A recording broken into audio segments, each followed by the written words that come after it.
देश में कोरोना का संकट टला नहीं है और उधर ब्लैक फंगस नाम का नया खतरा सांसों से लेकर दिमाग दिल तक को जकड़ रहा है। कई राज्यों से ब्लैक फंगस को लेकर लगातार केसेस सामने आ रहे हैं। अहमदाबाद सिविल अस्पताल की बात करें तो 86 नए मामले वहां से सामने और इसके साथ ही अहमदाबाद के इसी अस्पताल में 200 मरीजों का इलाज हो रहा है।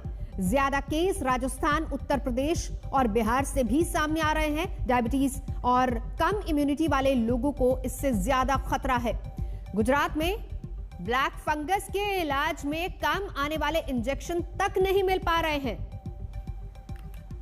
इन मरीजों को एक फंगस की बीमारी लगी है जो एक घातक फंगल इन्फेक्शन है और वो उन्हीं को अटैक करता है जिनकी इम्यूनिटी कम हो जाती है। अभी कोविड के इन्फेक्शन के बाद कोविड इम्यूनिटी को कम करता है, उसके बाद जिनकी ऑलरेडी इम्यूनिटी कमजोर होती है जैसे डायबिटिक होते हैं तो उनको और ज्यादा कमजोर होगी इम्यूनिटी। और कोविड में जैसे स्टेरॉइड का यूज काफी हुआ है तो स्टेरॉइड देने से और इम्यूनिटी कम हो जाती है। तो कोविड, डायबिटीज और स्टेरॉइड ये ऐसा टिगड्डा बन गया है जिसके कारण ये इन्फेक्शन पैदा हो रहा है। ये इन्फेक्शन पहले नाक को और जबड़े को पकड़ता है। इन्फेक्शन है या वो कैंसर की बीमारी है, इम्यूनो सप्रेशन जो पेशेंट है उन लोगों में ये इन्फेक्शन होता है। ये नोज के थ्रू चला जाता है और उसमें फिर बाद में ये साइनसिस में चला जाता है और इन्फेक्शन करता है।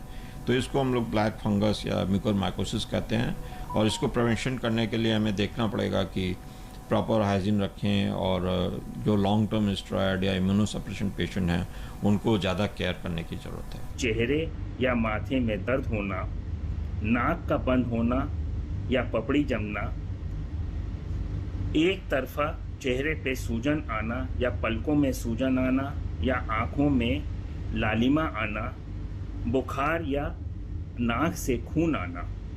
अगर इन लक्षणों को पेशेंट जल्दी पहचान ले और किसी नेत्र या ईएनटी सर्जन से तुरंत परामर्श कर ले तो उसे एक गंभीर समस्या से बचाया जा सकता है।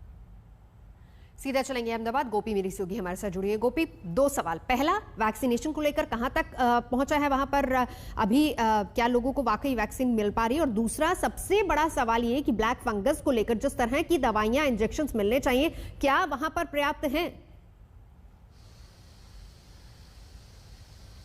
बिल्कुल नवजोत, आपको बता दूं कि जो वैक्सीनेशन ड्राइव यहाँ पे चल रहा है तो कई वैक्सीनेशन सेंटर्स है जिसे कॉरपोरेशन, जो अहमदाबाद का इलाका है, अहमदाबाद म्यूनिसिपल कॉरपोरेशन के जरिए बंद कर दिए गए हैं। यानी कुछ ही ऐसे सिलेक्टेड सेंटर्स रखे गए हैं पूरे शहर में। साथ ही एक नया, कल से गुजरात सरकार ने एक नई शुरुआत की है और उसके तहत जिसे पहला डोज लगा है उन्हें 42 दिनों के बाद ही दूसरा डोज दिया जाएगा।